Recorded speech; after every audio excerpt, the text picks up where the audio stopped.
Alicante, 5th of November 2011, and the start of the toughest sailing race in the world. 6 brave teams got a royal send-off as they bade farewell to friends, family and supporters. Set out to do battle with the elements and each other, but nobody could possibly have foreseen what lay ahead. We just came out of this huge wave and Andy rotated his ankle badly and on landing and broke it.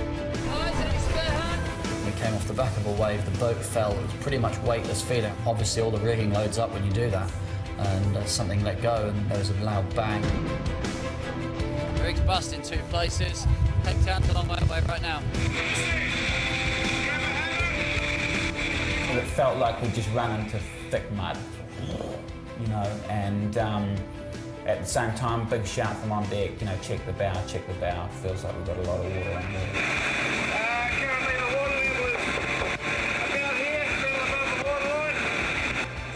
Two teams were forced to retire before the fleet had left the Med. For the remaining 4, it was decision time about the route across the Atlantic. Groupama, the only team to head south, a decision that cost them dearly. For the crew, we were pretty happy with ourselves, since we had a 140-mile lead. I think it was probably a record for the biggest distance between first and second. Afterwards, it was probably also a record for the biggest loss. La pelea que tuvimos con Puma fue muy interesante.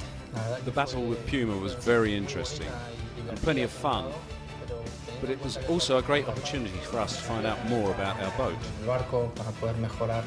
Puma was the first team around Fernando de Noronha, but their delight was short-lived. Reached along 23 knots of breeze, reef, jib, staysail, and the mast fell over the side.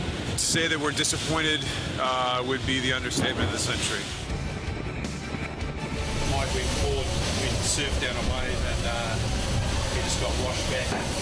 Knocked the front tooth out, he's opened up his side of his lip. But it was Team Telefonica who held both boat and crew together and charged into Cape Town well ahead of the competition. Bueno, estamos súper contentos, ¿no? La verdad que esto nos pone en una posición estupenda para... We're super happy. The truth is, there is no better way to fight for overall victory than winning the first leg. The boat worked really well, as have the team. Everything went really well. I'm very proud of all of them. Orgulloso de todos ellos y de todo el equipo de tierra. La verdad que ha ido muy bien.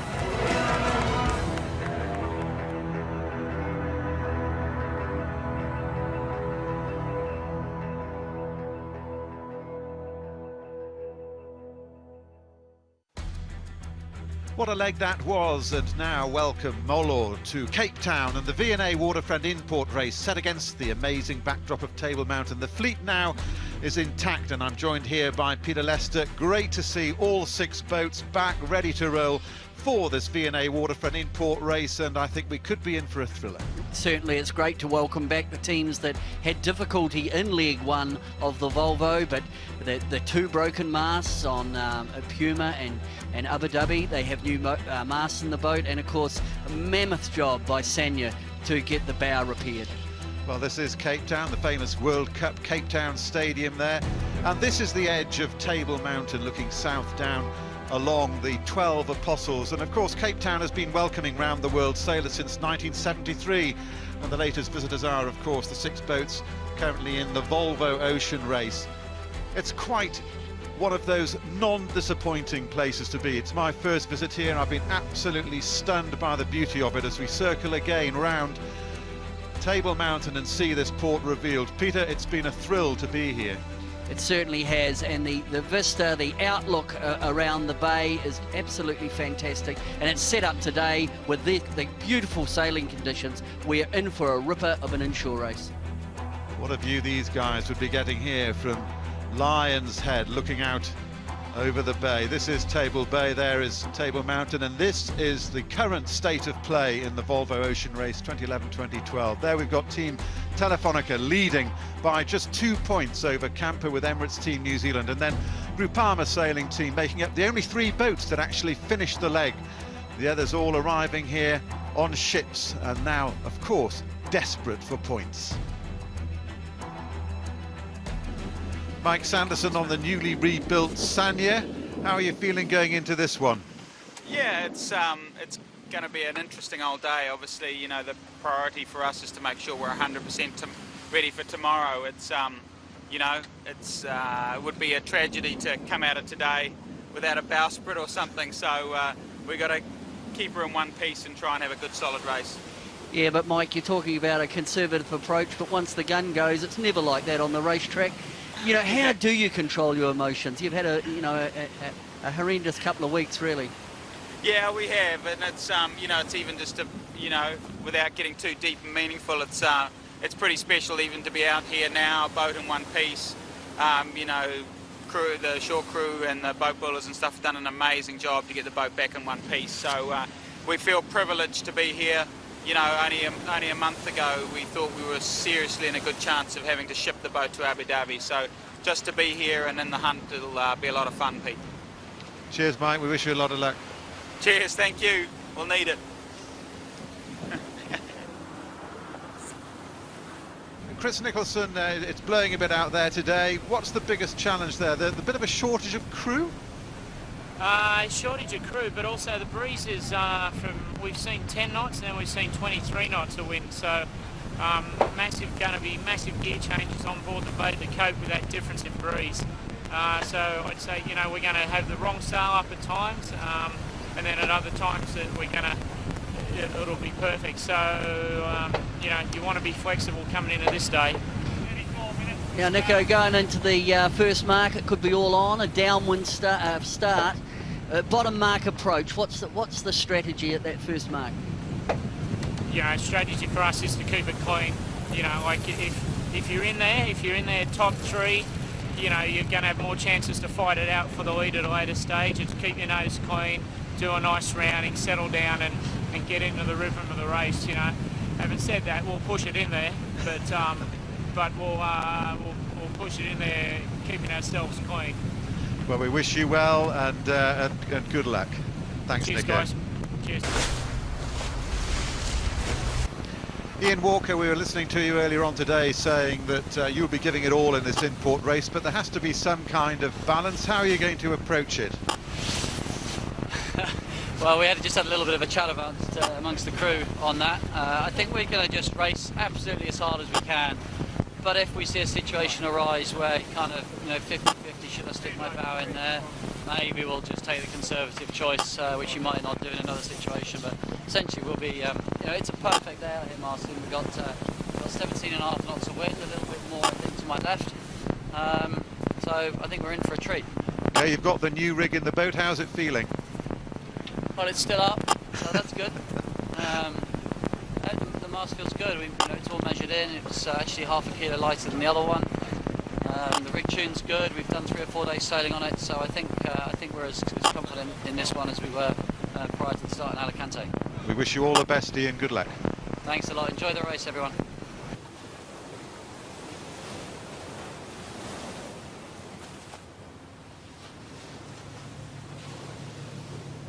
Through the marvellous magic of virtual eye, we're flying from Cape Point, heading south to north along the Atlantic seaboard, heading towards Cape Town with all its absolutely amazing landmarks. That's the Cape Town Stadium on the V&A Waterfront, and where we are looking down at the base for this V&A Waterfront inshore race. And out there on the water today is our commentator, Jerry Kirby.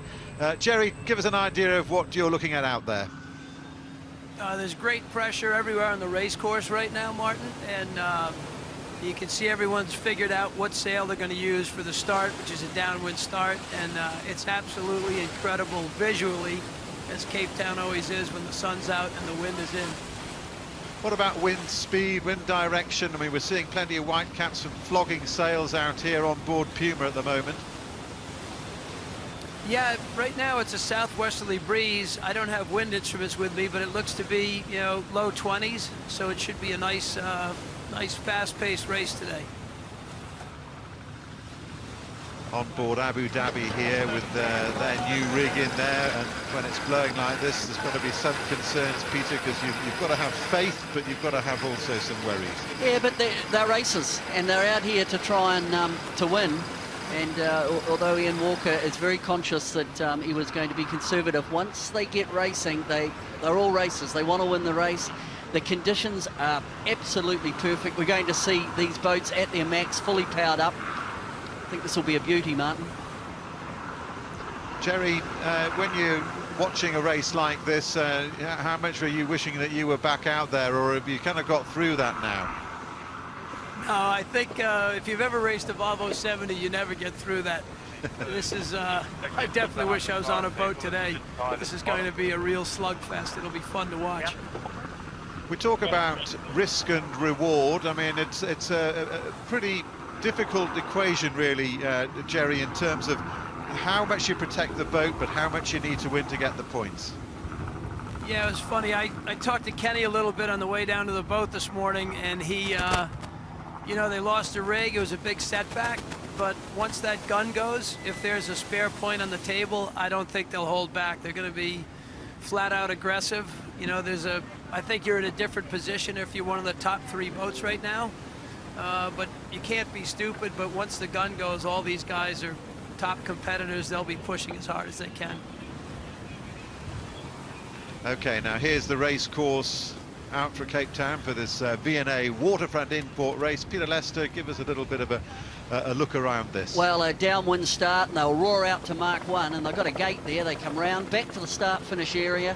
Then we're off on a beam reach over to the right-hand side, and back to the start area again, and 2 laps, twice around Martin. Lots of manoeuvres. It's going to keep the crew awfully busy. Well, we talk about the crew being kept busy. The issue, of course, with these boats is that there are only 10 of them, only 10 crew on board, and really, what would you normally want on a 70-footer, a 70-foot Grand Prix ocean racer flying around in 20+ knots? 10's not enough. Well, no way. But and essentially, these boats don't. Where the crew restrictions come in, they don't have grinders. The crew are doing the grinding. So to answer your question, Martin, you really should have 16 people on board. So they're all going to be, well, 11. And they're all going to be doing the work of 2 or 3 people, all doing 1 or 2 jobs. And Jerry, out there, the closing speeds on these boats, just watching them flying around the track now, I mean, you've got to make some pretty fast decisions. Yeah, I mean, that's ever since the advent of canting keels and the boat speeds have gone up. Obviously, crossing situations happen at a much faster pace. So tacticians have to be really on their toes. They don't have a lot of time to watch things develop. Okay, 2 minutes to the start now.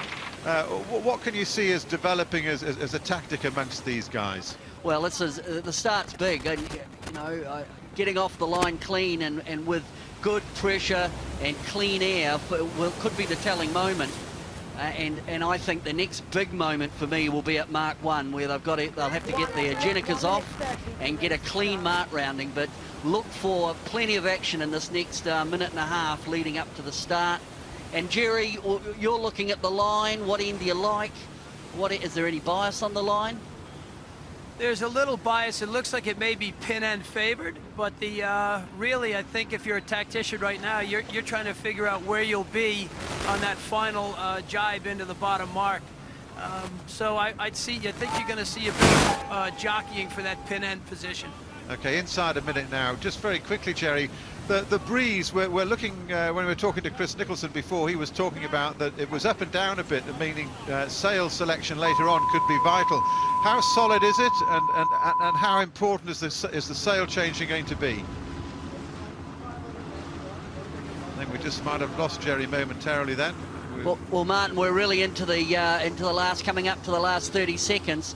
We can see the boats reaching along the line, looking to get off the line full speed with just coming up 20 seconds to go. So it's about speed build, time on distance, and of course, all coupled with that, they've got to get a Genica up. So we're on board Camper as they get ready to pull the trigger, coming up to 10 seconds or 8 seconds to go on the line.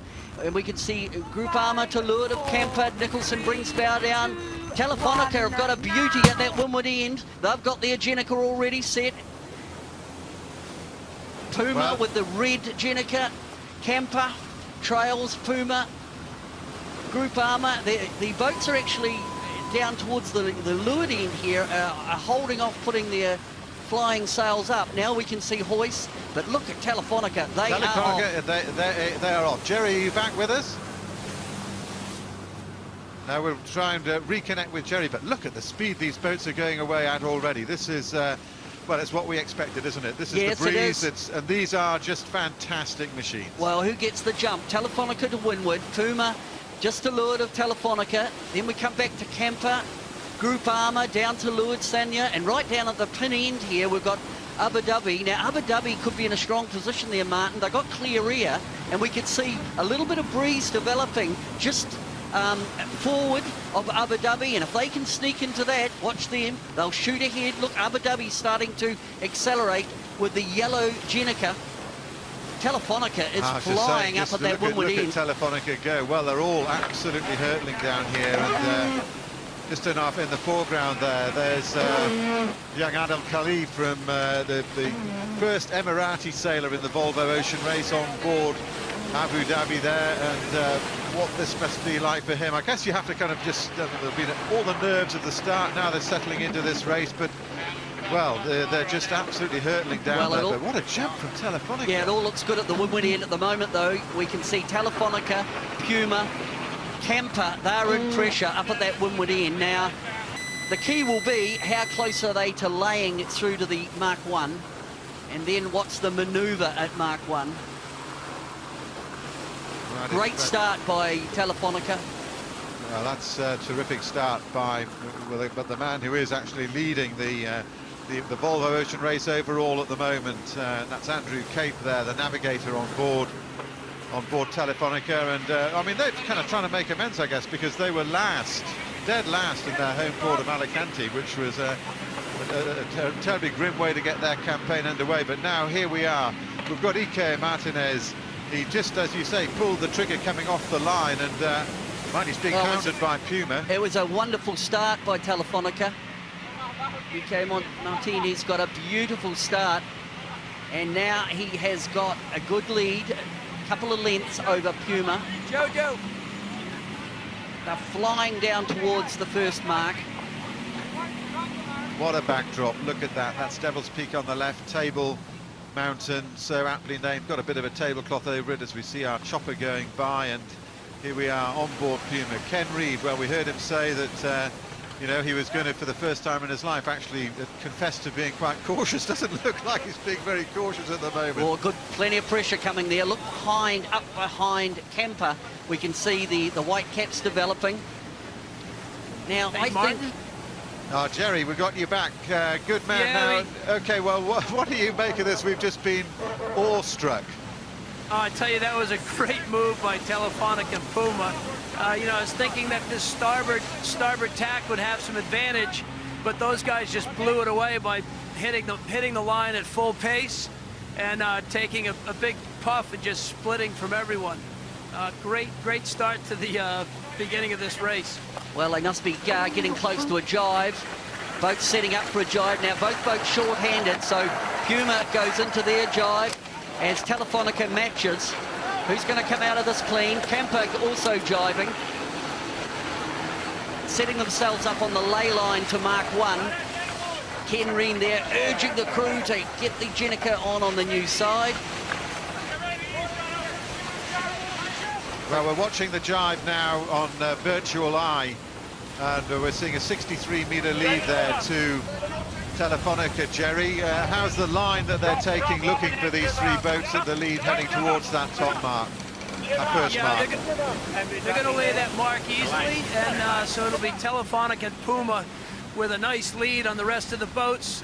Camper's in a big puff right now, so they'll be right on top of Puma by the time they get to the mark. This wonderful backdrop of Cape Town, and this is, well, it's one of the great places to race yachts. And now is that... Now, Martin, enjoy this bottom mark. It's going to be all on. Puma have... Their Jenica is off. Down comes Telefonica. They're coming into the first mark. It's a gate mark, so there's a left and right option. We can see early takedowns on the two leading boats. Camper were holding on with their Jenica a little longer. See, Camper here are coming in, Martin, with this is crew work, though. What? This is not a Nicholson on here, the other two boats there. Nicholson, though, Martin, is relying that his crew work will be stronger than both Telefonica and Puma. They've done a later takedown, and that has meant that Kemper have come from third through to possibly first position as they come into this bottom mark. Jerry, are you with us there? So no, we've we're lost you at the moment. On board. We're on board. That's Puma. On board Puma here with Ken Reid so at the Ken wheel. Reid's going to be coming first around round. the mark, first round. Well, clean first round. Well, there's a bit of a change. I guess that was positioning and crew work there. That this is the man who was going to be conservative in this race. Well, it was a good manoeuvre. He came in, did a pretty conservative takedown, and it's Puma. Telefonica held off Camper there coming around. All good crew work in the end, and you can see the battle they were having there with in a breeze like this, trying to get that Jenica down. We've seen Camper close the game up a bit, but you need more people basically when it's blowing like this. And it was Camper that followed in. They looked like they'd gained enough overlap to possibly be ahead at Mark 1, but it was Ken Reid showing great composure. He set up. He's got about a 3 boat length lead over Telefonica. Groupama now coming round in 5th spot, and that'll leave Sanya to just be picking up the tail there on board here with Groupama, and it's they'll be pretty unhappy with that, and they're going to jibe away and try and find something out on the other side of the course while everybody else is still heading off on port tack. So there we are, Mike Sanderson. Well, they're on the upwind now. On the upwind. And I guess, Jerry Kirby, if you're back with us now. Can you hear me, Martin? Yeah, we can, Jerry. Yeah, well, I'll just have to explain to you, riding around in this cat, it's like being on the back of a Paris-Dakar motorcycle. So, you know, you guys have done a great job. Everything you're talking about is exactly what's going on. I tell you, Puma did a great job, and Kenny, true to his word, said he wasn't going to back down just because they had a failure in leg 1. He's hungry to get points, and he just showed it on that first run. So how's it looking there? I mean, with that breeze, I mean, they talk about the wind kind of being pretty solid in this part of the world. It has that look to it. Yeah, you're right about that. There aren't a lot of holes in this breeze. There are some puffs here and there, but it's a pretty even pressure all over the course, so it'll be good racing.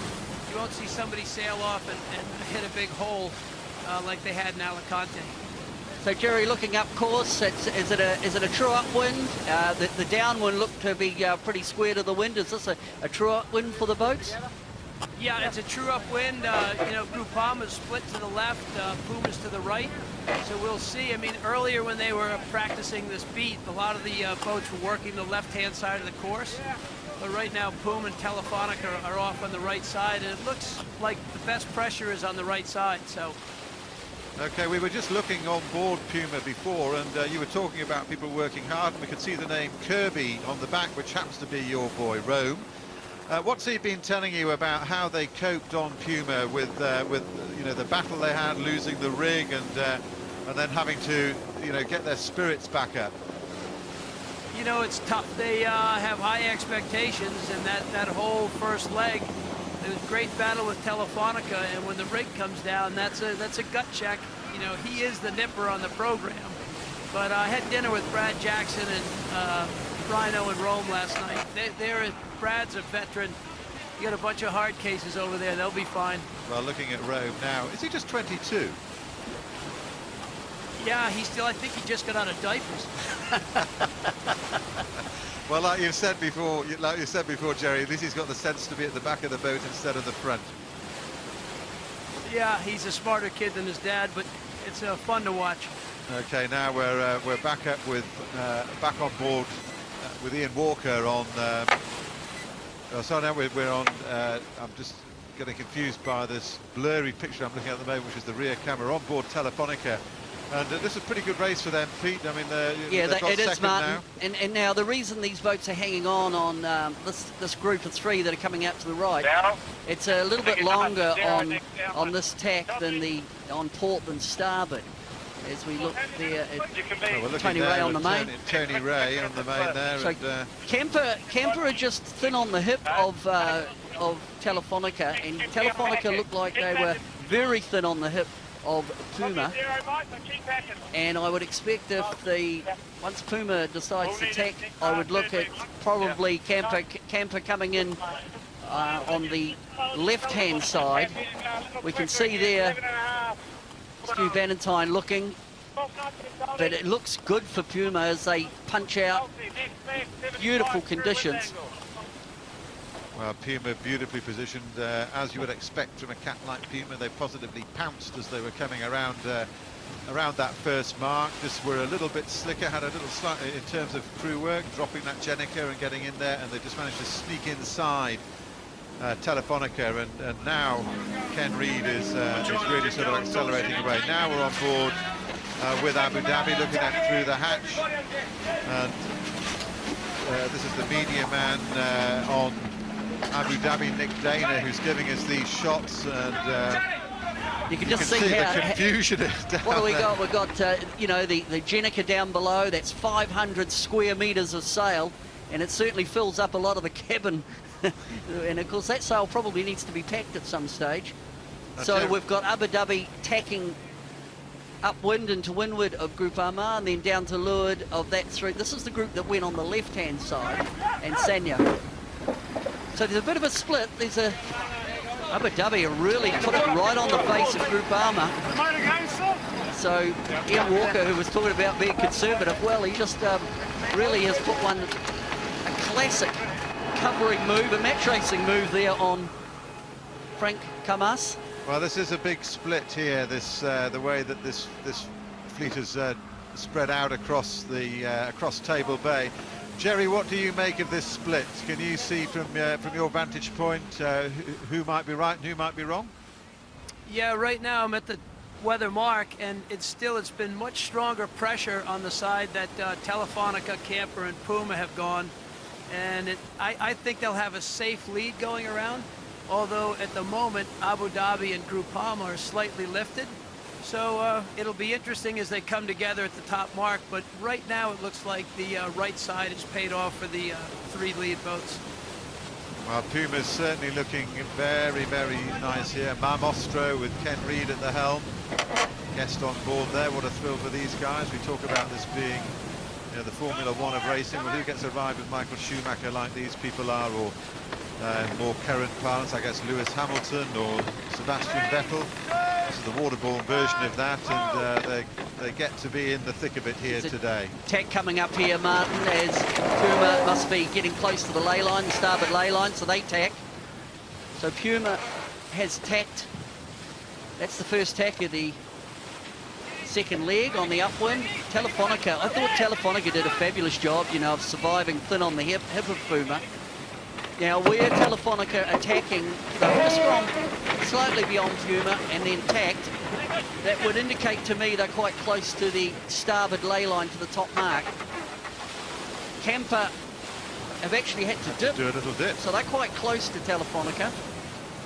But we know that Telefonica was pretty close to that ley line. I would expect to see Chris Nicholson tack also onto starboard. We can see there with the virtual animation, the yellow line in the distance would indicate the top mark. So Kenny Reid has picked a beautiful ley line. Look at that, that's a great ley line there, Martin. Jerry, watching Puma with your boy on board, heading up there. They're looking good. Yeah, right now it looks relatively strong position. They're coming in on starboard. Although Abu Dhabi and Groupama are lifted at the moment, it still looks like they'll have a safe. The positions won't change at the top mark, but the breeze has moderated just a touch. It looks like it's down about 3-5 knots less than the start. Now, before we have the benefit of being able to see the pictures that Jerry's not seeing, but before, Jerry, we were looking at on board the down below, Peter, where we could see that 500 square meters of sail. They've got to get that thing back up. Yeah, they do. So that means the forward hand and the mid bowman have got to go down below and repack the sail. So we look here, we're on board Puma. You can see the port hand boats coming over. The first of those will be Abu Dhabi, and then Groupama with the green sails. So it's a good lead for Puma. Puma powered by Berg propulsion with a 90-meter lead over the Spanish boat Telefonica.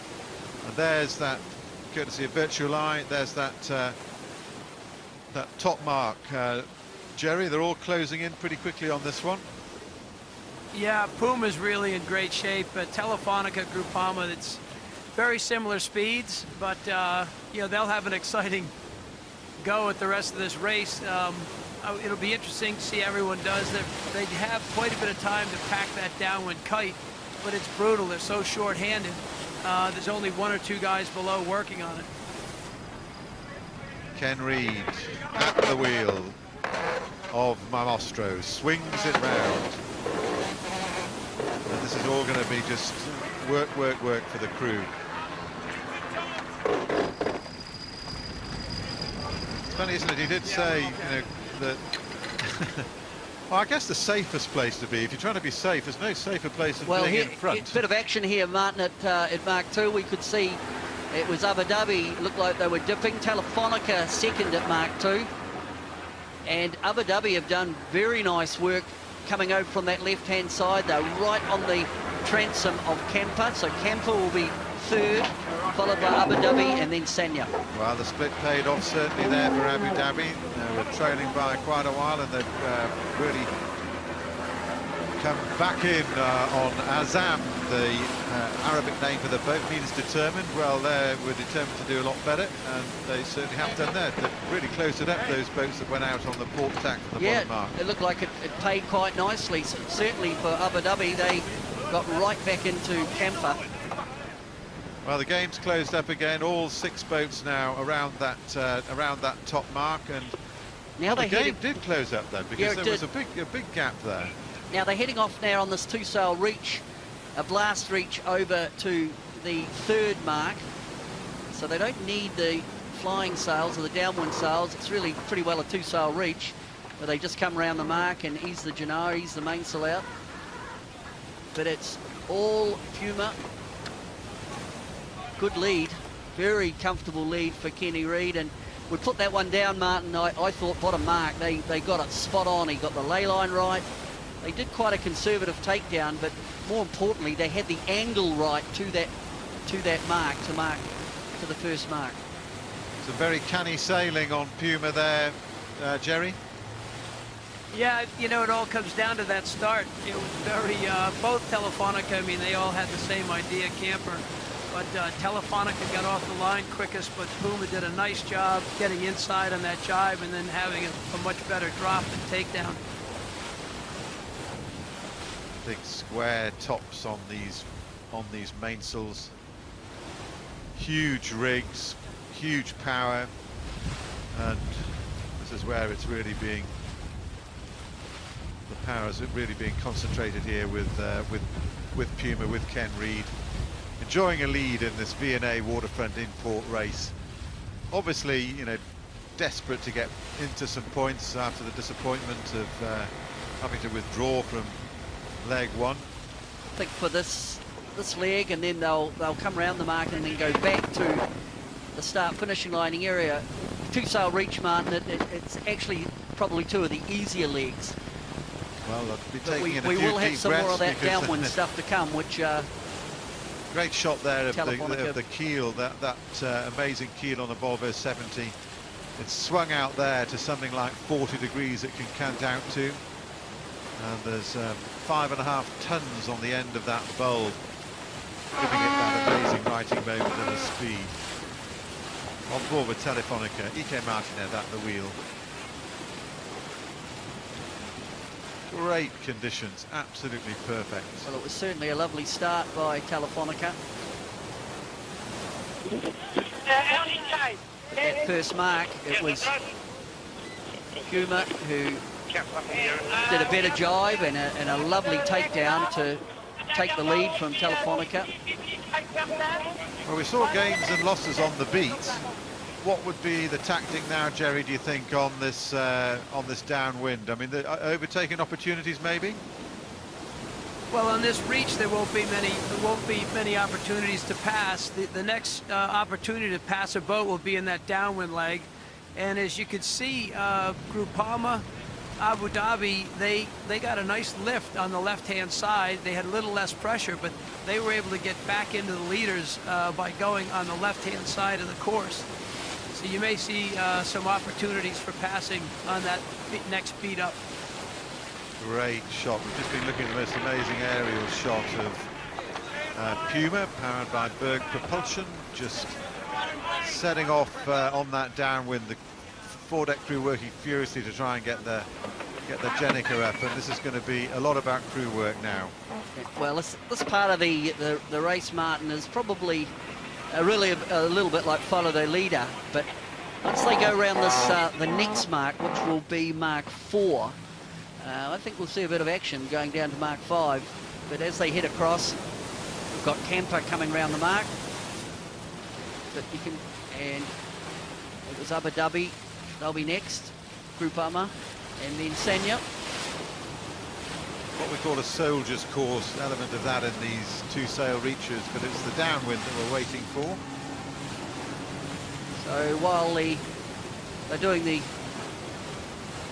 really this broad reaching part of the course, that Jenica will be being packed on all the boats down below, ready for the hoist when they come around the next mark.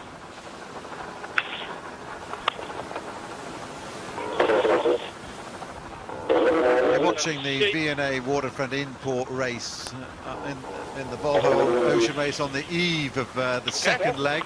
A lot of things for these teams to consider, and they've got over the nervy bit of that of the start, and they're settled into the race. The nervy bit being protecting your boat, given that the race starts tomorrow, so there's no time really to do any repair should anything untoward occur. And I mean, that's it. Risk and reward were the words, weren't they? That you've got to protect your asset, but at the same time you want to get some points. Well, what was noticeable, Martin, at that second, at the first mark, when it was Puma, Telefonica and Camper, they all really got in a position being overlapped. But I thought everyone was actually quite conservative in terms of their approach, because perhaps if it was in, in your normal fleet racing scenario, you might have seen a bit of action at that mark, but it did appear as though the crews certainly were reasonably conservative. So here's a sneak going on Puma as they head back towards that Mark 4. Jerry, are you seeing any speed differences at all? Have you noticed anything that really struck you about the boats, and any differences? Well, the only thing I could see is I was surprised that Camper wasn't more pressed up on Telefonica, but I wasn't in a position to see the pressure. And as they came away, both Puma and Telefonica looked to get into some big puffs, and they stretched. So it's very hard, when you do have puffy conditions, to compare speeds. You're not in a static racing situation like you would be on a long offshore leg. So we're at Mark 4, Puma around. Now up goes their downwind sail. Telefonica around second. Well, just look at the pace of these boats. It's just phenomenal, and they were on board here now with Telefonica, and the way they take off is just extraordinary. Martin, it's on this leg, I think, that the trailing boats have an opportunity, possibly, although the legs are pretty short. As we look at Camper coming in with Abu Dhabi Racing, just that distinctive bow profile, she looks a little different to the other boats. Chris Nicholson calls the hoist at Mark 4.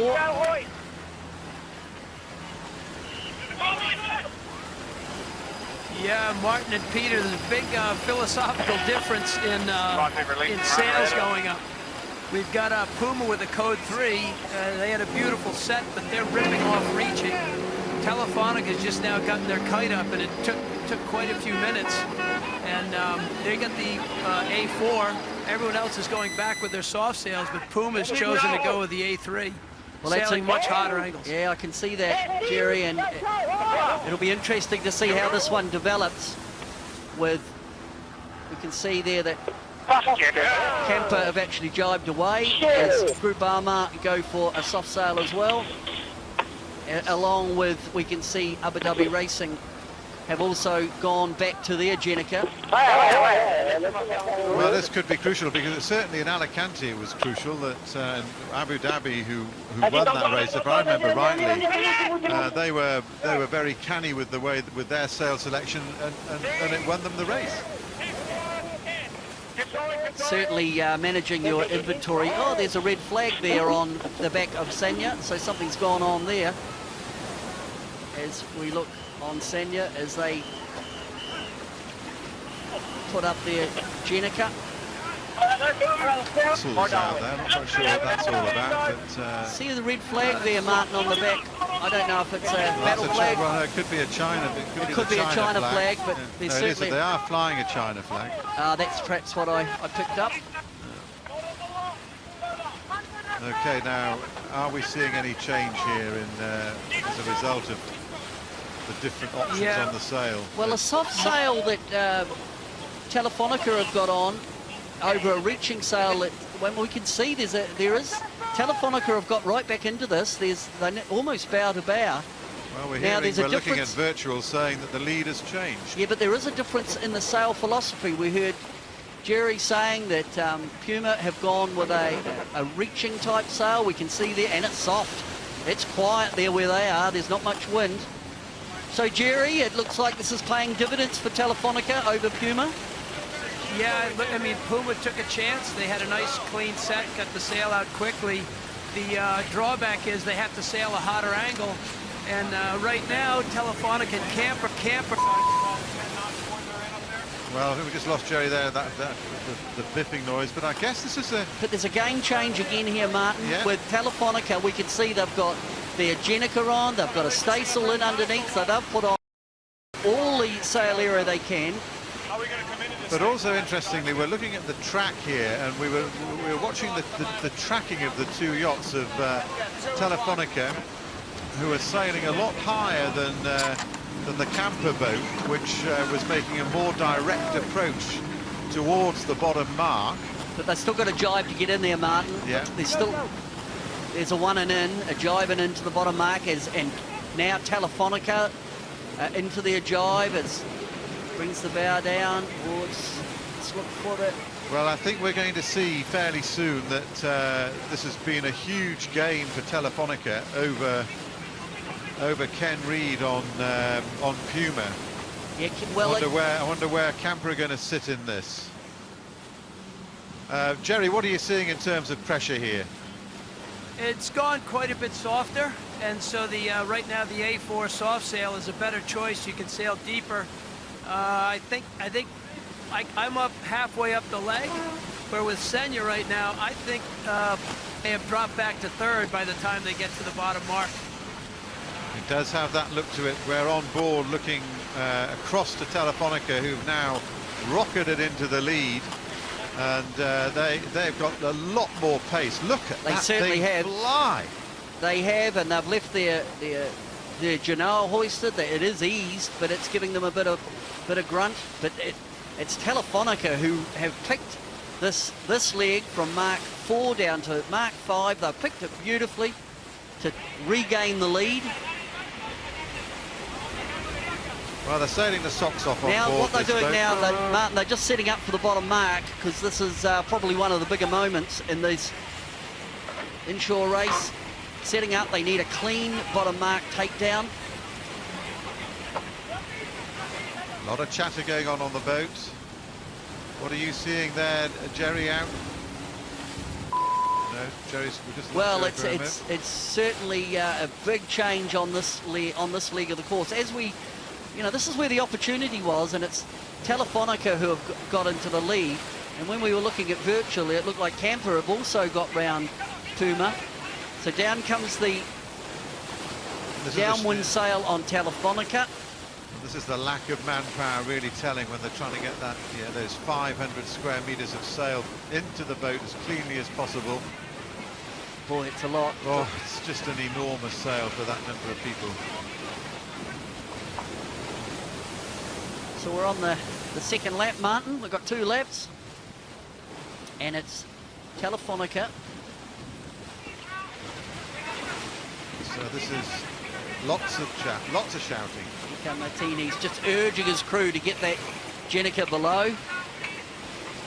What an amazing display by these guys. I mean, just looking at that shot before of Telefonica absolutely flying down with his counter, it was very much like when they came in with that marvellous backdrop of Table Mountain to win this leg, and the thrill for them of achieving that. Earlier on, I was asking EK Martinet, last into Alicante on the import race, and then they won the first leg, and they're showing they really are the form boat at the moment. You see Telefonica come in, and it was Camper who followed Telefonica, and they've overtaken Ken Reid on Puma to go into second place. Can the Camper boat make any more inroads into this beautifully sailed Telefonica? He's doing a terrific job there, EK Martinet. Well, that was a great leg by Telefonica. Camper come around. They just pushed a little bit later on the downwind. We can see they're still getting the Jenica out of the cockpit, down that forward down the companionway hatch. So Camper have also sailed round Puma. See the rocky, rolly bit of the boat as the keel is canted from one side of the boat to the other. Now Ken Reid's turn to come in, and he'll be pretty gutted by that, Jerry, if you're back with us. That is Jerry still on the back of his Paris to Dakar rally motorbike, and this is Puma we're looking at now with that great paintwork and great artwork that they've got on there. But Ken Reid will be disappointed with that. He looked to be in a really commanding position, but still a long way to go. What it came down to, Martin, was sail selection on that leg. And we said it was going to be imperative. The Puma team went with a more of a reaching type sail, whereas Telefonica and Camper had their downwind soft sails on. They could sail a deeper angle, and they took full advantage of that.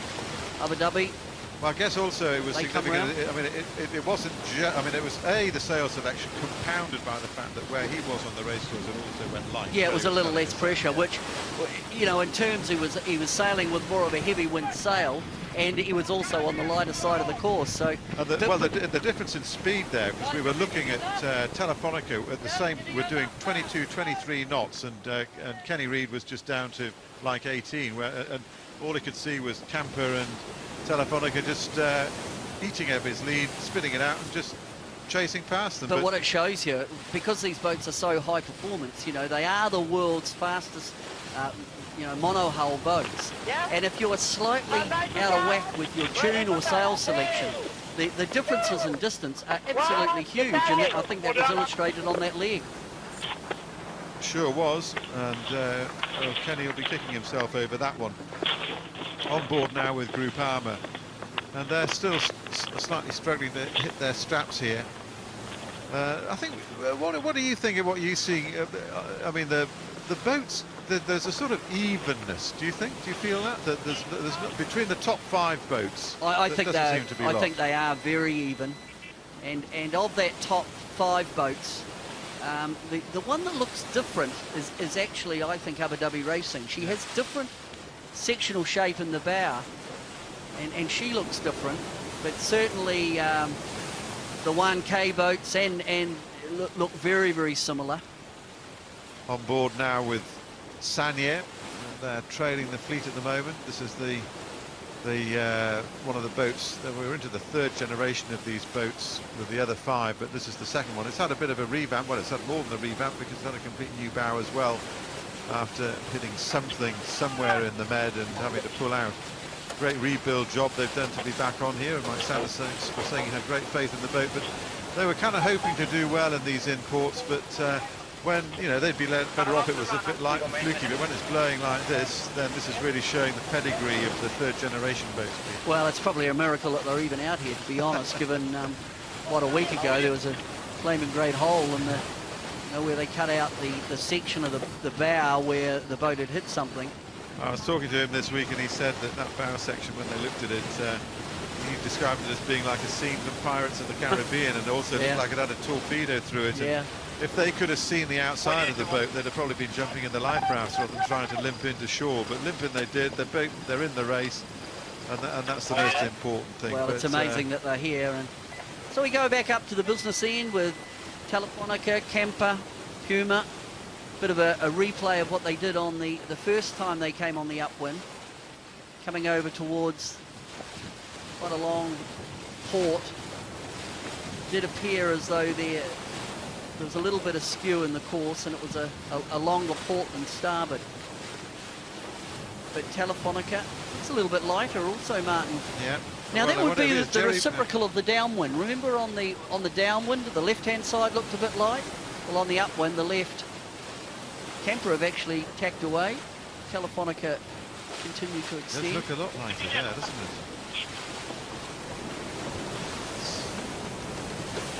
Wouldn't expect Telefonica to go too much further. In fact, I think as we're on board Kemper and we look across the Telefonica, Andy McLean Telefonica have tacked. That man there is Mike Paminter, who's for Christmas wants his 2 front teeth, which he lost when he smacked into the deck. There he is, South African at home here. The bowman on board Camper. He's had a huge amount of dental work, the poor boy. So there's a new sail on the deck. I would be the last leg. On board Kemper. I guess if they were setting up anything, it would be possibly a code 0, but that 2-sail reach. Now, once they get up to what's going to be the 6th mark, they then do this broad reach again, Martin. So that'll, as you say, it'll be a bit of a soldier's course. Marching behind. And, well, he's then they come back to the finish. So Telefonica really, they're holding it, aren't they? They're looking really strong now, and there's. Yeah. I thought the big moment would have been as it was on that downwind under Jenica. We did see the lead change. But for Telefonica now, they go up round the top mark again. So it'll be mark 6, over to mark 7, which is the broad reach mark, and then back to the finish. So great that backdrop, isn't it? There's Lions, classic, Lions head on there, and then Table Mountain and Virtual giving us another repeat even spread of the boats across the course with Table Bay. Telefonica right out to windward, right down to leeward. There we've got Groupama. Beautiful shot from the chopper. This is that's the dazzle paintwork from the Second World War, when they used to have them as on Camper. Every sail's different, but that sort of that dazzle look that they used as camouflage on the boats in the Second World War. Very clever. I think we might be going to see Andy McLean on board Camper. What's that? Alright, what? Just coming to the top mate for the last time. Telefonica up here. The other guys are tapped away, so got 2 more legs to get into these guys, so see how we go. Animal's his nickname, not quite sure why. But that's Andy McLean. Well, haven't you seen the size of him? Yes. For goodness sake. Now, Martin, just a little bit with the boats. I mean, we talked 500 square metres of, of downwind sail or Jenica. The mainsails they're using 140 square metres. The Genoa's 175, so they're certainly powered up. Kenton keel, 5.5 tonne of lead hanging off the end of on the bulb. They're a machine, all right. They really are a brutal machine, and quick. And this is upwind speeds here around the 11 knot mark, and well, as we heard Andrew McLean there saying, we've got 2 more legs to make inroads onto these guys, but it's got to be said, they look really comfortable. Oh, they do now, Martin, and once the boats get round this top mark, it is just 2 broad reaches. And I think it's looking very good. Telefonica have had a good race. They won the start. They were pretty conservative at that Mark 1 with their takedown. They hung in there on that, really on the upwind, on the first broad reach, but then on the downwind, they pounced. It's a well-constructed race by Telefonica. It's just carrying on the good form that they obviously showed in leg 1. It's a funny thing, isn't it, when we look back on that leg, and I know that you were listening in to Nicky Martinez talking at the skipper's press conference about their leg, and he described it as simple and uneventful. Behind him, this astonishing carnage is unfolding with boats pulling out, masts breaking, bows falling off, and these guys are just here on the Spanish boat. Yeah, he just said the first leg there wasn't a lot of spectacular stuff going on, and they were happy that their maintenance was good. Obviously, they're fast, and I think we've seen that today. Well, they said he was saying that he learned a lot about the boat. Well, I mean, what do you think they would have learned that would have pleased them in particular? Oh, about balance and the sail selection over the ranges of the sails. That's what they'd have learned. Where the crossovers are for the sails in the offshore. But and of course that will probably be one of the areas that the two boats that broke Mars and Sanya, they haven't gained that knowledge, whereas Telefonica and Kemper, they learn about the crossovers of the sails and how the boats react in different sea states. So Kemper have tacked. Am I right in thinking that, maybe it's just an illusion, but it looked to me like Puma actually pulled in a little bit on Kemper? Yeah, I think Puma have got back at Kemper, and it looks to me as though Telefonica have actually extended on Kemper on this leg. Gee, Ian Walker, Puma tacked right to windward of Abu Dhabi Racing, so to get out of the turbulent wind, and of course you got Kemper also sitting up there on the face of Abu Dhabi. Well, it's still pretty tight, isn't it? It's tight. Maybe maybe there's still something to play for in this. Maybe there's still some changes. What do you think? No, I don't know. Are there any more opportunities, to or me, is it soldiers all the way? I think this is starting to settle out. It looks to me as though the order that they're in now will probably be the finishing order with only 2 broad reaches to go. Yeah. So Telefonica on the ley line, and then they're stacked up with Kemper and Puma thin on the hip. Beautiful shot of Telefonica. Just slightly shimmering here in this fabulous breeze across Table Bay. The V&A Waterfront Import Race, and Telefonica really looking pretty comfortable now, and I hope that's not the commentator's curse for them. But they are being, the boat is being really, they just seem to have a bit of a chemistry on it. You feel it when it sort of, looking at the boat, where the boat's going, and the sort of attitude of them when they came in. Well, impressive race, to be honest. They nailed the start. They've been fast, and sail selection on that second time downwind was perfect, and they chose the correct side of the course. I think they've sailed a wonderful race. It's interesting as well, this sort of double pedigree they've got, because if you look at, we know now that they're hot on offshore, inshore. You look at the Olympic thing, the 3 Olympic girls that they are on board the Telefonica boat, and you think, well, this is it's being able to sail all the moves. Yeah, it is, Martin. Now, just a bit of an observation. We can see on board Telefonica, there's no second sail on the deck. When we came off Kemper, they actually did have another sail on deck. Whether the New Zealanders are going to try and attack on this next leg, but Telefonica are going to do the broad reach with the sails that they've already got on. But I did notice on board Kemper there was another sail on the foredeck,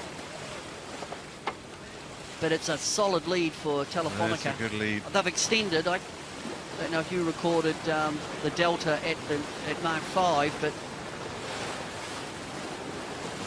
Telefonica have extended over Kemper.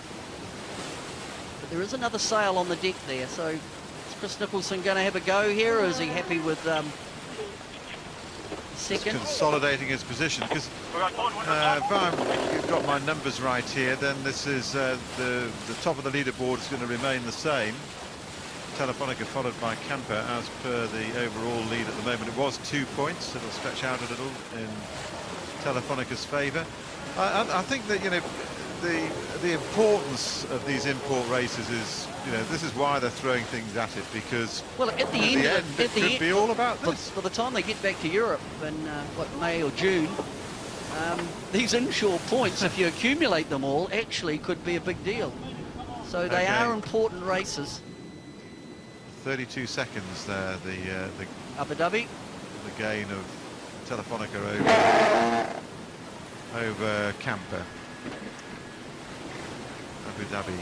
You'd have to think 32 seconds on a broad reach there and back should be safe. As Abu Dhabi come up around the mark. Not seeing any action on Camper. I think that sail is on the deck, but doesn't look like they've deployed. Lovely spectator fleet out here on Table Bay. They'll love it. A great sailing heritage in this, particularly in Cape Town. We know that it's produced some terrific sailors, and of course, you know, this race, and you know, the Around the World race in one form or another has been coming here since 1973, and this is comparatively, you know, compared with the old days, to be able to see all these boats in a race like this. It's a terrific idea that Volvo have produced. It's a fantastic idea to have these imports, because you can really see what these boats can do. And of course, this place with Table Mountain in the background, 20 knots, 25 knots thundering across here. It's just picture perfect, couldn't be better. What a fantastic advert for the sport. It's certainly a delight to wake up this morning and think, oh, we've got good breeze and it's clear, and the images that are going out are going to look fantastic. Great advert for the sport. Kenny, are you, Jerry, are you back with us? No, still no Jerry. Everybody's enjoying being out there, though. I mean, he was talking about the Corinthian days of, you know, the old boats where they'd disappear and you wouldn't hear from them, and now we look at... Martin, I was just sorry to jump in, just a little chuckle to myself there. On Telefonica, Andrew Cape, you know, who's the navigator who really got every move on leg one. Capey. he's probably one of the older guys on board. What's he doing? He's grinding. But well, it's all hands, isn't it? Capey's a great navigator, and he certainly got leg one right, but there's no egos. Come out for, so there's Andrew Cape there with the cap on the aft pedestal. He's the navigator, and I think he can take a lot of credit for fabulous effort in leg one. Well, it was a question of sticking to your guns, wasn't it? And this is your game plan. But I do chuckle that he's grinding today. I think that's hilarious. I'll have a word to him tonight. He'll have a wry comment, I'm sure. Okay, Telefonica leading the V&A Waterfront import race, ahead of Camper with Emirates Team New Zealand, followed by Puma, powered by Berg Propulsion. That's your top three as this race gets into its closing stages now, and it's in terms of the breeze, it's been everything we could have wished for here. This is the last mark as Telefonica come in. I think this will be mark 7, and Telefonica just get set up to come round the Volvo Ocean Race yellow marker buoy.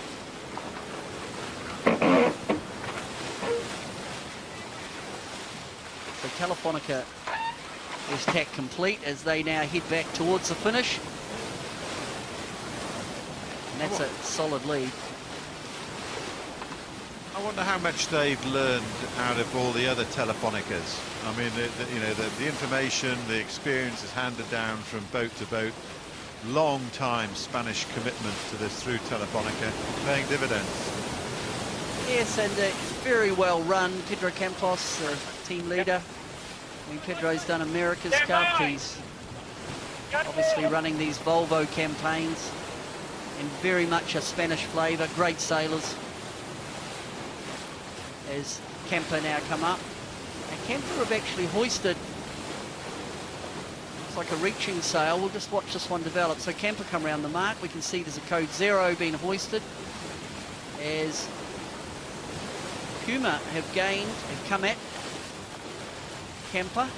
Look at the body language on Ken Reid. That's saying hunt, the Puma. He'll be pleased, you know, back in the game. Back in the game. I mean, only a few days ago she was sitting on a ship 2,000 miles away without a mast.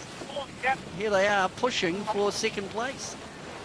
Okay. Jerry, are you back with us now?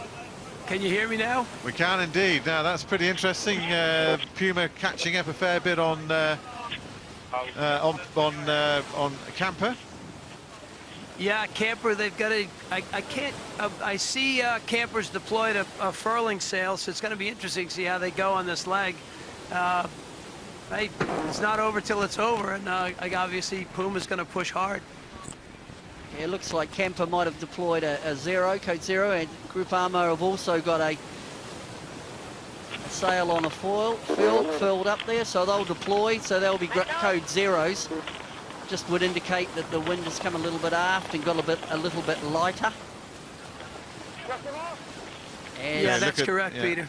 Well, this is going to be interesting now. The battle for first looks like it's done and dusted. There's Telefonica heading towards the close of the race, and there's Camper. Well, they've put up that other sail, I guess, to try and ward off Puma. Well, yeah, but they'll be fully powered up, though, and I'm just looking out towards Telefonica. They're laying through to the committee boat end of the finishing line, and they got such a solid lead. No issue for Telefonica. The race really will be for second place between Camper and Puma. Puma have come back at Camper.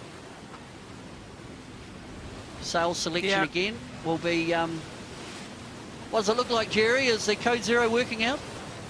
Yeah, right now Camper's they put their bow down because they're in a big puff and they've got a lot of pressure on them.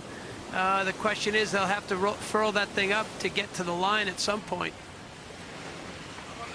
We're on board now with Telefonica. This is the overall, at the moment, series leader of the Volvo Ocean Race. They're closing in on the finish, and this has been an absolutely terrific display by Iker Martinez.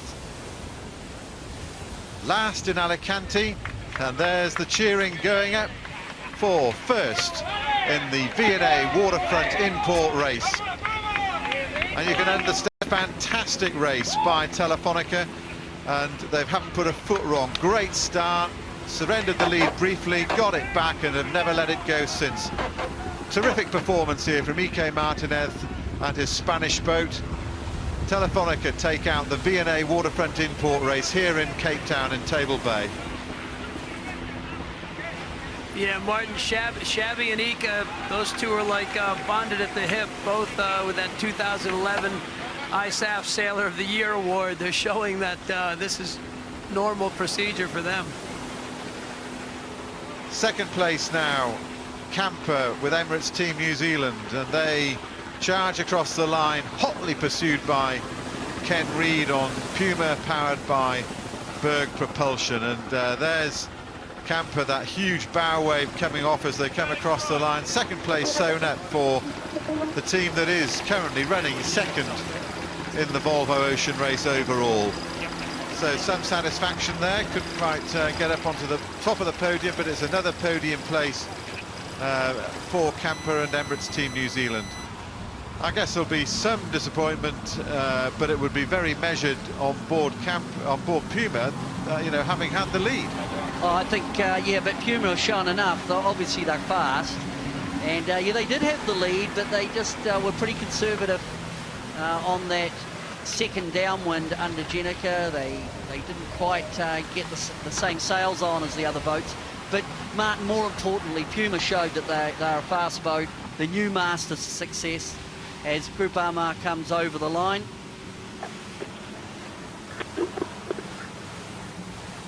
There you go, Groupama now. They close out fifth place, and here's our finish order at the moment. Iker Martinez with Telefonica, Camper and Emirates Team New Zealand, Chris Nicholson, then Puma powered by Berg Propulsion, Kenny Reid, Ian Walker, Abu Dhabi, in fourth, and then Frank Camus on fifth, with Sanya about to bring up the closing scenario here. Great work by Ike Martinez. He'll be absolutely thrilled with that. Well, you could see how thrilled they were, because they were whooping and hooping, and that's just great for our series leaders in this amazing, iconic place. But I guess as much as anything else, there'd be some sighs of relief that you know, they've actually got around. They're all 6 boats are still intact. Nobody's smacked into anybody. And it's been, you know, well, perfect. I think it's very relevant, Martin. You know, in the end, these guys have got such a short turnaround before the start of the race tomorrow. They can't afford to break anything major. And it's Telefonica that really did the business. Okay, let's see if we're going to try and get a word with Ike Martinez if we possibly can. And we're just lining up the gear to do so, as this has got great lines, haven't they? I mean, you know, a lot of people looked at these boats and thought they looked a bit brutal, but fast is beautiful, and there's no doubt that these boats sure are quick. This one in particular, because they've sailed beautifully. Ike Martinez, are you able to hear us there yet? A bit of a cable tie. Ike Martinez? Ike? No, we're still not quite getting through. We're just trying to get a link up to have a chat with him. Here we are on board. Here he is now. Ike Martinez, are you hearing us there? No, I don't think he's been hearing us yet. Oh, they've got the champagne out, that's why. Well, that's probably drowned the comms, who would know, but the champagne moment on board, everybody getting a bit of a splash. And that's nice to see that it's not all being wasted. On board with Telefonica, we're looking for, if we can, to get a chat with the victorious skipper, as the champagne is passed around from crew to crew. Ike, are you hearing us there? Won't help, but we've got a chopper on board. It'd be very hard to hear. He's hearing us now, but I don't know if my voice can get over the helicopter. Okay.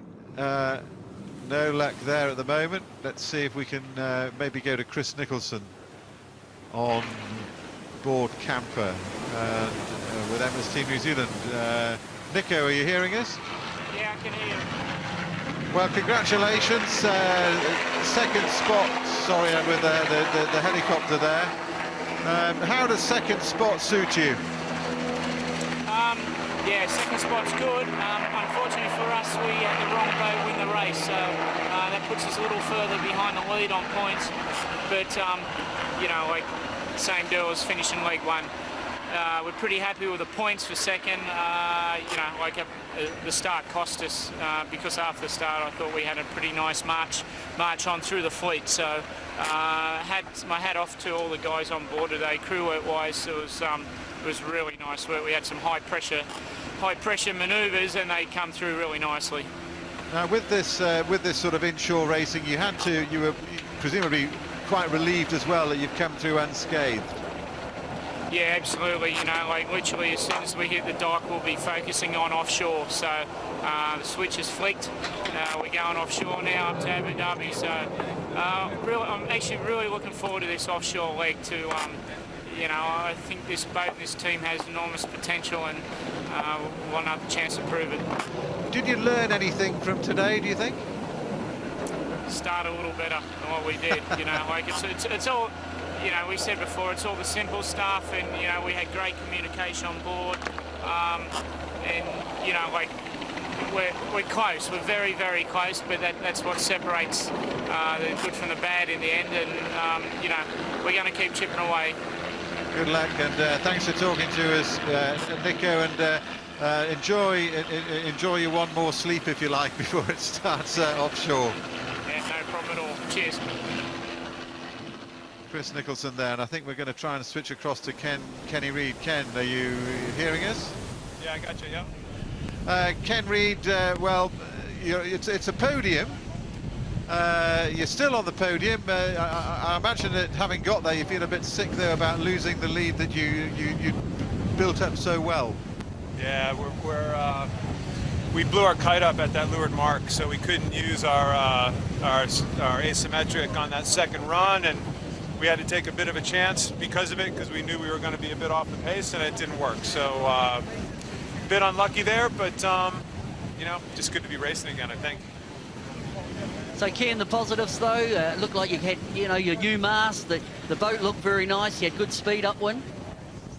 Yeah, can't complain. Boat did its part today. I think we might have let the boat down a little bit. You know, these things happen. I guess I was telling the world a fib that we'd be able to nice and back it off and just kind of get around the track today. That very clearly was not an option. So, hey, we live to fight another day. We're really happy with getting on the podium and you know, start the leg tomorrow. Now I was saying to Chris Nicholson before that the importance of coming through unscathed, there'd be a few sighs of relief on that score. That is 100% right. You know, we got a couple little issues, but nothing major. Boat's in good shape, we think, and we'll have a good check over tonight, but we're pretty sure we're going to be 100% tomorrow. Okay, another same question that I asked Nico. What have you learned today? Don't blow the spinnaker up at the leeward mark. And you know, that was probably my fault. I saw a little opening. Eaker gave us a little opening down there. I should have done more of a bear away, and we had probably a little too much pressure in the kite, so I put my hand up for that one. But I probably got a hair greedy there, you know. Does that affect anything sales-wise in terms of going into the restart tomorrow? No, those sails, all the colored kites you see on all the different boats are specifically for import racing, so they actually don't even go offshore with us, so we should be fine. So your wardrobe's safe and you're ready to go tomorrow? Yeah, I think so. Okay, yep. We wish you well on it. Cheers, Kenny. All right, thanks, guys. Okay, now let's see if we can go to Frank Camos on Group Armour. Are you there, Frank? Good, and you? Now, not exactly what you had in mind, but at least you're around in one piece and no breakages or anything. Yeah, we finished in good shape. The race was very tight, but for sure we are not happy with the 5th place, but it's not so bad. We did some good maneuvers, good call as well, but the other guys was stronger today, but we improved something here on board and we are happy. What could you have done differently? I think the result is the start result. Our strategy was to stay in the leeward of the fleet at the start. I think it was wrong, and because there was more wind on the starboard of the first leg, and after that there was nothing to do. It was very hard to overtake the others because on the ley line we were just behind the others, and it was very hard to overtake, so we finished in the same position that the first bottom line. Okay, well look, we wish you well with your preparations for tomorrow. The boat in good shape. Yes, thank you. Okay, cheers. That's Frank Camos there on Group Armour. Smiling a little bit of adversity given that they didn't quite have the race that they were looking for. Now Ian Walker on Abu Dhabi. Ian Walker, Ken Reid said he was going to try, he admitted to being conservative. You didn't look like you were being at all, but a bit of a disappointment that you seemed to have some pace, but then you just slipped off the podium at the end there. Well, no, we sort of held our position right through the race. The race was largely decided on the start. We decided to start near the pin, thinking we'd lay the leeward mark and not have time for a jibe. So the other guys took a different decision. Wind softened a bit, so they made the right call. But no, it was a good race. Okay, now crucially, you've come through this unscathed. Yeah, no, I think the most notable thing for me, I thought the whole fleet sailed well. If you told me that all the boats were going to get around the course and in that wind speed and get the spinners down around the leeward mark and pack them in time for a second hoist, it's not like we've done a lot of this before on these short courses with downwind starts. So I think the whole fleet sailed well, and if anybody had made a mistake, we were ready to capitalise, but there weren't any. Well, that says a lot about the fleet. I mean, how hard is it when you've got so few people with so much to do? Well, it's very hard. You know, it's pretty much non-stop winding, whether it's the day awards, the halyards, the sheets. And of course, the more you can simplify things, then the easier you can make it for yourself. But that involves good tactical decision making. So it's very hard on the guys, but it's what they train for. So I'm sure they'll be fine tomorrow. Now, Ian, you've got a new rig in the boat. It looks okay. You're happy with the performance? Certainly from here, you look to have good speed. Okay, we can hear the blip, blip, blip. We've lost Ian on board Abu Dhabi there, and well, there's this amazing backdrop that we keep talking about. It is just so awesome. Table Mountain, Devils Peak on the left, and that's been our amazing playground today.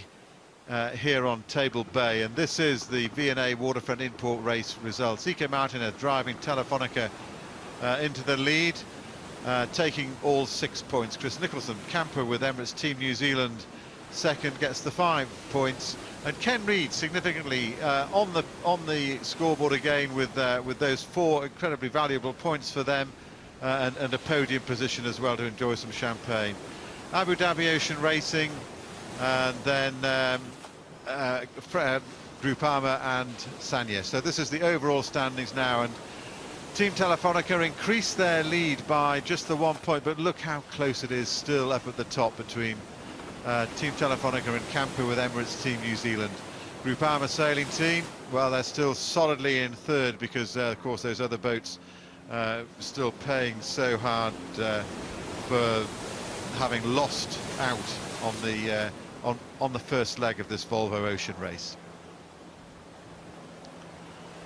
Mike Sanderson there, well, he might have hoped for a little bit of a podium, but it wasn't to be today. Not really the conditions that they wanted. Something light and fluky would have suited them better than this gorgeous solid breeze that we've enjoyed here on Table Bay. Well, you might see that, Martin, when we go to the import race and looking ahead for Abu Dhabi. I wouldn't mind betting it could be light and fluky there, and watch out for Sanya. Yeah, we've seen a fair amount of that in the... But it's been brilliant here, Martin. I think what's been provided today with fantastic conditions here in Cape Town, and the backdrop of Cape Town and the stadium, that wonderful Cape Town football stadium where the World Cup was held, and of course Table Mountain. It's just been fabulous, and coupled with that, I thought we saw some interesting racing, and certainly the top 3 boats are very, very even in terms of performance. Okay, Jerry, are you still with us? I get a signal now? Yeah, we can hear Jerry. We're just looking at an amazing picture of the Cape Town Stadium, but you're coming in and amongst this melee of boats. Jerry, give us your summation of this race that you've been watching out there. It was a really a great race from the start. Telefonica, Camper, and Puma, nailed the start. Puma made a critical sail choice that sort of hurt them on that last run, and Telefonica and Camper got back in and passed them. But the thing that really strikes you in racing in Cape Town is you couldn't find a more exotic, wild landscape to sail around in. Well, this is the replay now, and there we see Telefonica in the lead. Well, Telefonica heading, this is the replay of the action earlier. Dominant team, they certainly sailed well. They won the start. They were passed on the first leg at the bottom mark by Puma, but then they came back very strong on the next time they went on the down leg with A2s on. I think they thoroughly deserved, Martin, to win this one. They were very dominant, and the boat looks just superb. I guess also as you watch them flying off with a good lead, we're seeing them, just taking off. I mean, they just moved away really nicely. And I think that we're looking at Camper at the moment, but let's see if we can get through to Ike Martinez. Ike, are you hearing us now? Yes, I hear you very well. Well, first of all, we're seeing you as well. First of all, congratulations, and we could see by the expressions of joy on everybody's faces what this means to you to have won here today. Oh, we're very happy, no? That was something very important for us. We were fighting this, and even if it's not very important now because still a lot to go, we really wanted to do here well after being bad in Alicante to prove ourselves that we can do it well. So that's why we're so happy, I think. Okay, we're just struggling to hear you a bit. We'll see if we can clear the sound a bit there. EK, what were your tactics going into this? Was that a sort of pre-planned move for you, the way that you started? Yes, we have a plan, but at the end, we didn't do it because the race course was something different than before. It's for laps. Really struggling to hear EK Martinez there. That's a shame, because it would be nice if we could get a little bit of cleaner sound. But that's also showing you just how strong the breeze is there. Well, I think maybe we've got a cleaner sound to Mike Paminter on board camper. Mike, are you hearing us? Yes, loud and clear. Can you hear me? Okay, there he is. We can hear you, and nice to see that you've still got all your teeth there. Yeah, teeth are back. The new ones. Didn't knock them out today, which is a good thing. It's a success. Were you a little bit worried about it? It's a little bit sensitive? No, it's all right. I actually spent most of the day downstairs packing spinnakers, so it wasn't too bad. Now, this has been, what's it been like for you back on home waters, if you like, competing in one of these boats, racing around Table Bay? Oh, it's fantastic. It's really good to sail, and just sailing around, even pre-start and during the race, you can hear everyone cheering and shouting your name, so it really is something special. As for the race itself, I didn't really get to watch too much of it because you're head down and bum up sort of thing. How hard is it? I mean, it does appear to be pretty unrelenting, that you're always having to work. Oh, you're moving the whole time. You're constantly working. I think, to be honest, the only time I actually got to sort of look around and see what was going on was on the second upwind leg, when you didn't have to pack a spinnaker. But other than that, pre-start, obviously you're already busy. First run, you're already looking at setting up for the drop of the spinnaker, and then from there upwind in both those first two reaches, I'm downstairs packing a chute, and then you're straight up on deck, plug that in, hoist that, get ready to get it down again. So it's never ending. You're non-stop the whole time. Now, we're saying, I was South African, obviously, we're talking a touch of home waters here. Growing up, looking to go, become a sailor and what have you.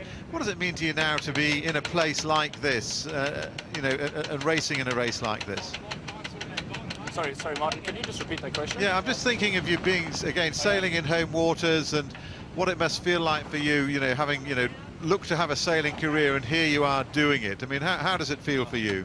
Oh, it's fantastic. I mean, and it's fantastic. And these boats truly are spectacular boats to sail, as you probably witnessed today. Now, when I was talking to you yesterday, you say you do get a little bit nervous when you get about to head offshore again. How are you what sort of spirits are you in thinking of heading off tomorrow? Oh, the boys are in a fantastic mood. I think if Hamish pans around, the guys are being a little bit serious at the moment because we just hoisted another sail. But, we're all in such good spirits. It was a good race for us. We felt we sailed relatively simply and well and error-free, which is what you want to do in the boats in one piece. So we're all happy and raring to go tomorrow. As for the nerves, I'll wake up tomorrow and I'll have butterflies and knots in my stomach and all the rest, but there's not much I can do about that. Well, we wish you well. I guess the thing is to keep calm, take a few deep breaths and enjoy it, and look after those teeth, eh? Thanks very much. Don't worry, they're coming out in Auckland anyway. Okay, thanks very much indeed. That's Mike Paminter, and this is the amazing Lion's Head in the foreground. I can't get enough of looking at this, Peter. I think it's just one of those, as I said at the outset of this, an undisappointment where you come in and look at something you've heard so much about and thinking, I wonder what it's really going to be like, and then you clap eyes on it and just go, wow. Well, it's been a wonderful time here in Cape Town for the import race, and what a wonderful day of great sailing. It sure has been, and well, I think we now look ahead to tomorrow, where, as I said before, one more sleep, although you have to wonder how any of these guys can sleep at all, knowing what lies ahead of them tomorrow. And we move into that phase now of also waking up at night, thinking of those boys out at sea. So The longest, toughest race in the world. Join us tomorrow as the second leg out of Cape Town gets underway.